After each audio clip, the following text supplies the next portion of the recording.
Olá, hoje a gente vai mergulhar juntos nos conceitos que são a base da doutrina espírita, uma jornada que começa com as ideias organizadas por Allan Kardec. E, para guiar a nossa conversa, a gente vai usar o estudo sistematizado da doutrina espírita. Ele vai nos dar a estrutura certinha para a gente entender as ideias centrais de uma forma bem clara e organizada. Para começar, vamos entender uma escolha de palavras muito específica que Kardec fez e que, olha, é a chave para compreender todo o resto. Espiritualista ou espírita? Parece só um detalhe, né? Mas a diferença aqui é fundamental, e Allan Kardec fez questão de deixar isso muito, mas muito claro. E o que é fascinante aqui é que Kardec teve que criar uma palavra nova. O termo espiritualista, que a gente vê aí na esquerda, é super abrangente, sabe? Cabe qualquer pessoa que acredita em algo além da matéria. Para definir uma doutrina que se baseia na comunicação com os espíritos, ele precisava de algo mais preciso. E foi daí que surgiu o termo espírita. Foi uma forma de dar uma identidade clara para esse novo campo de estudo. Beleza. Agora que a gente já entendeu o termo, podemos ir direto ao ponto. Afinal de contas, o que é o espiritismo? Olha só as palavras-chave na definição do próprio Kardec: ciência, natureza, origem e destino dos espíritos. Isso já mostra de cara que a proposta não é de uma fé cega, mas sim de um estudo sobre o mundo espiritual e como ele se relaciona com o nosso mundo material. Essa citação aqui é simplesmente fundamental. Kardec define a doutrina com um pé na ciência de observação, ou seja, no estudo de fatos de fenômenos, e o outro na doutrina filosófica, que é a parte que reflete sobre as consequências morais e existenciais desses fatos. Ok, então, se o espiritismo é uma ciência e uma filosofia, qual é exatamente o seu foco? O que ele se propõe a investigar? O ponto central é este: a ciência convencional estuda as leis da matéria. O espiritismo, por sua vez, se dedica a compreender as leis do princípio espiritual. São dois campos de estudo que, como a gente vai ver, não se excluem, pelo contrário. A grande sacada aqui é que o princípio espiritual e o material não são mundos separados. Eles interagem o tempo todo. É por isso que se diz que a ciência e o espiritismo se completam. Pensa bem, a ciência, sozinha, esbarra em fenômenos que não consegue explicar.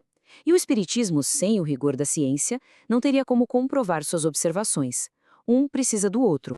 E essa ideia de complementariedade nos leva diretamente à estrutura mais conhecida do espiritismo, os seus três pilares. E aí vem a grande pergunta: o espiritismo é uma ciência, uma filosofia ou uma religião? A resposta está na própria estrutura da doutrina.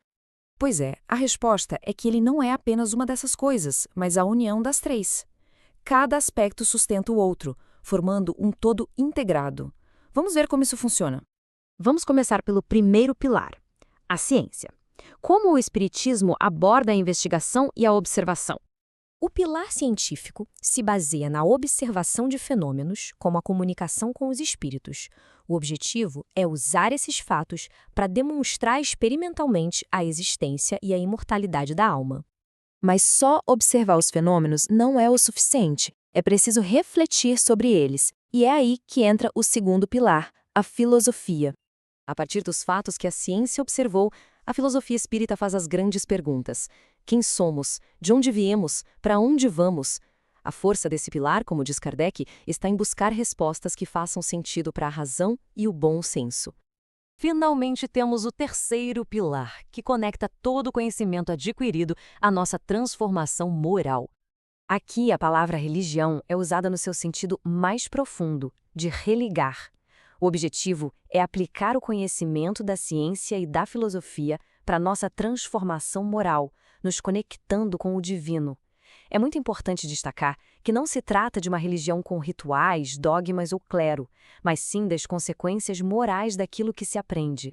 Essa tabela resume tudo de um jeito bem claro, não é? A ciência investiga, a filosofia reflete e a religião transforma. Um pilar alimenta o outro, eles não funcionam separados. Então, como é que esses três pilares se unem para formar uma visão de mundo tão integrada? Essa imagem de Emmanuel resume perfeitamente essa natureza integrada da doutrina. Ele a descreve como um triângulo. A ciência e a filosofia são a base, bem firmes na experiência terrena, enquanto o aspecto religioso é o vértice que nos conecta ao céu. Uma imagem muito poderosa. No final, entender essa estrutura integrada, ciência, filosofia e religião, é mais do que teoria. É uma ferramenta para a gente encontrar sentido nas questões da vida. Fica então a reflexão. Como essa união entre investigar, refletir e transformar pode nos ajudar a compreender melhor a nossa própria jornada?